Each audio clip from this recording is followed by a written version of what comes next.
Hello and welcome to my channel, The Way What Is Truth. Remember to like and to subscribe and to comment down below. Now, I don't have long, I've got my eye on the clock because I've got to see my aunty who is in a dementia home and she feels like she's got literally nothing to live for. So definitely say a prayer for her. I've mentioned it in a previous older video as well, but she is in a bad way. She's about 80 years of age, so definitely pray for her. Now, the whole point of this video, what triggered the idea for me to do this video was really a childhood experience I had with my dad. And I met him and I was going through a rough time. I think I must have been somewhere between the age of 13 and 15, okay? And I was having a rough time at home. My parents had been split up for a number of years by that point. I think I was 9 or 10 when my parents split up. Anyway, I was acting tough, like nothing was wrong, you know. I sat down with him and I just broke down crying in front of my dad, you know. And he just looked at me and says, "Peter, you can only act the tough guy for so long." As if to say, you've been hiding how you really feel, haven't you? And it can be like that with us in life. We can all put on a mask. We can all fool the world around us. When we go to our churches, we can put on a nice, happy face. We can act happier and better than what we actually are. People in general, obviously, not just Christians, this applies to everybody. We can all put on a mask. In fact, they say that most people put on an act. They either act happier than what they are, or even sometimes, if it suits their purposes, they act more unhappy than what they actually are. But it takes courage to deal with our issues in life. Yeah, people are going to let us down. People are hypocrites. People lack empathy. People are too busy living their own lives to bother with you, especially if you're suffering and struggling and they haven't got, people get distracted. People are busy. People are also self-righteous. People think, well, okay, this guy's got issues, let him get on with it, let him sort it out, it's got nothing to do with me, you know. That's the attitude people have, but ultimately it's between us and God. Whatever issues we have in life, it's between us and God.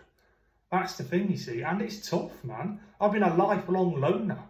No friends all my life, no one seems to care, no one gives a damn. Every day is a struggle. I chat to people on that dating site that I'm on and it just goes nowhere over and over again. You know, I've only spoken maybe 20 to 30 different women, seriously spoken and chatted to, ever since I've been on any dating sites. Christian Connection, not that many. That's it, that's life, it's tough. We can't blame other people. People can be infuriating, believe me, I know. Because you're talking to people that literally have a completely different life experience to your own. Perhaps they've got their own life problems and they've been through some bad stuff as well, but they're not telling you about it and they think, well, each to their own, that's it, get on with it. This is it, and we've got to remind ourselves of something as Christians, is that people's hearts, even among so-called Christians, have become wax cold. In fact, it's even written in the Bible, the love of many will grow wax cold. We turn on the news, we see Israel and Palestine fighting each other, all the bloodshed, all the molestation. People have become calloused, cold-hearted. It takes a lot these days to move people, to get people to think, oh right, yeah, this person needs praying for, or this person deserves a friend, or whatever, because people have become calloused. We're living in a world of the third world, people starving to death. People think, well, he's got a roof over his head, he's in good health, what's he complaining about? What was he, some sort of saddo? This is what I've experienced in my life. This is, people have judged me left, right and centre constantly, especially on dating sites, and I am in a bit of a mood this morning, actually. I am in a mood, I've got to admit it, I'm in a mood, I'm human. I only had the one relationship at the age of 34, lasted for 6 months. God knows me, man, I'm quirky. Really the whole point of this video is saying it takes courage to deal with whatever personal life problems or issues we have.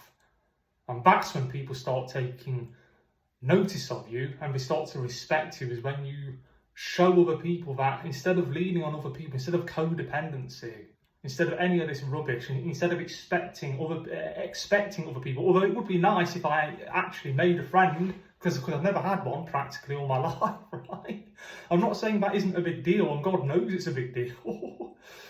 But He knows it's a big deal, the fact that I've been a lifelong loner, but other people aren't going to see it like that. It's a bit like when you see a starving person on the street, hungry, walking past.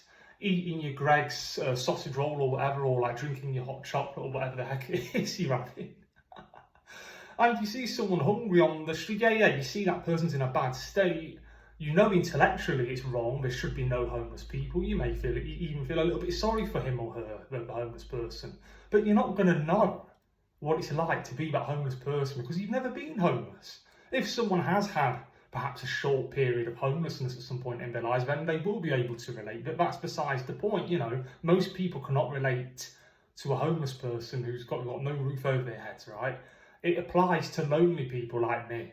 I'm far, far lonelier than the average person, above and beyond. It's like on the planet Pluto. If it were for my aging parents, I mean, both my parents are in their mid-70s now. If it weren't for my parents, I really don't know what I would do. Because literally then, it would just be me and God, nothing and nobody else. And ultimately, that's the attitude we should have.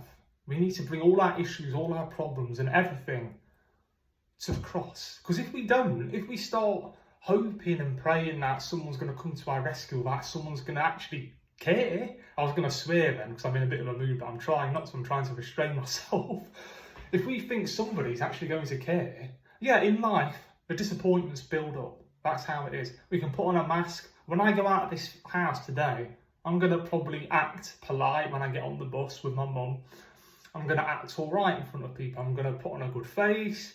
That's how it is. We all need to put on a certain face. If we all walked around looking and sounding exactly how we feel every day, there would be nobody left alive. Believe me, especially now, in the middle of this cost of living crisis. That's just how it is. It takes courage. It takes courage to get up in the morning even. It takes courage to go to God. And it's the hardest thing. The easy road, the cowards and those who are just resentful and just give up on life, and the embittered people. Now, this is something that Satan has tempted me with. He said, "Oh, what are you joking with? This is how Satan has approached me every single day. He tempts me and tries to get me to become as cynical and as embittered as possible. So I need to have prayers in this regard." He points the finger and says, "Oh, women have got it made. Look at how much pleasure they have in their lives," he said to me. He's whispered all these things to me.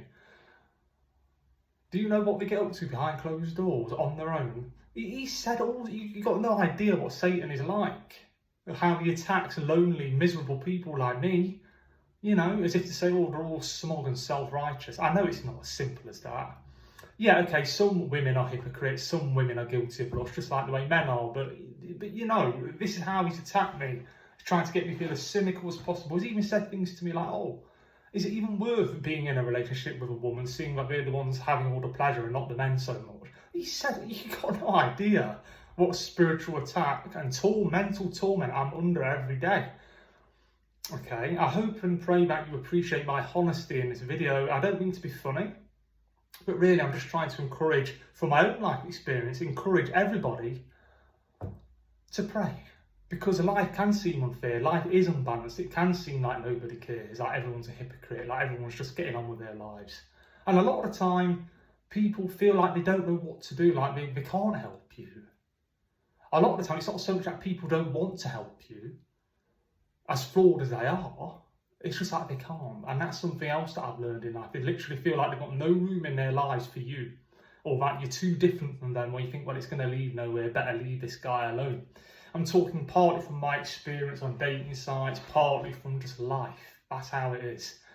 I like to get real every now and again, but I cannot put too much emphasis on how we need to take our problems to the cross of Christ. Because you best believe, even if other people do listen to us and do try and be our friends, even if it's just for a short period of time, even if someone makes the effort to be a lifelong friend, and think, well, you know what, this guy needs a friend, you know, maybe I'll write to him, maybe I'll keep messaging him on Facebook Messenger or whatever it may be.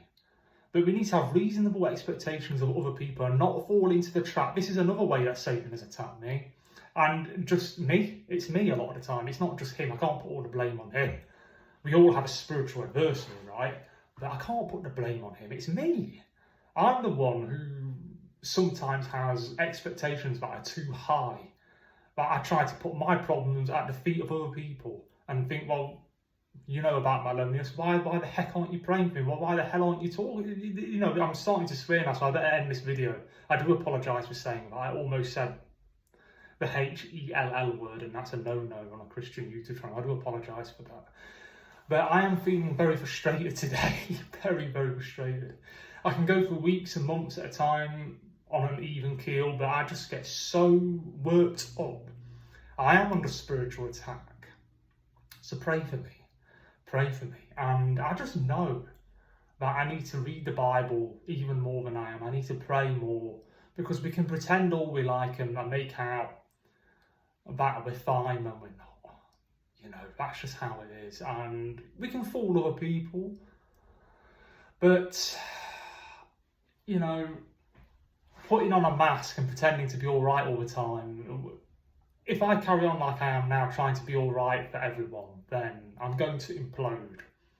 So I pray for you to pray for me to vent to God, because if I don't vent to God and share my problems with him more than I am, and lay it all on the line. See, God wants you to, sometimes he lays us all low, he lays us all flat, as if to say, you're nothing, look at you, you're a grasshopper. Well, not like that, but you know, as if to say, you're just a worm. You know, as if to say, well, you're made after my image and likeness, but come on, get real. You're just one finite being.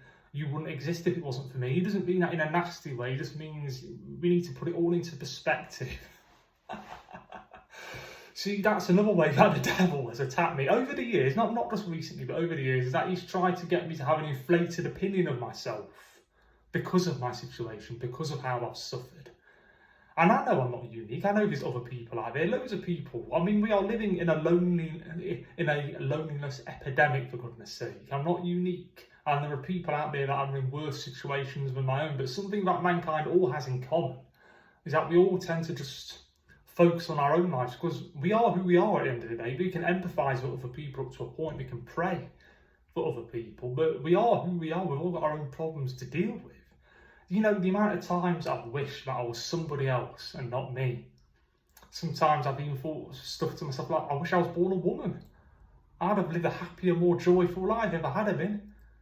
You know, I've been thinking all sorts of things. You think all sorts of things. When you're on your own for this amount of time, that's how it is. Anyway, I better end the video now because I've really, really got to go. Okay, so I hope and pray that you're all well. I hope and pray that at least one person appreciates my honesty and actually decides to pray for me, because I am in dire need of prayer. Okay, so bye bye and bless you and take care.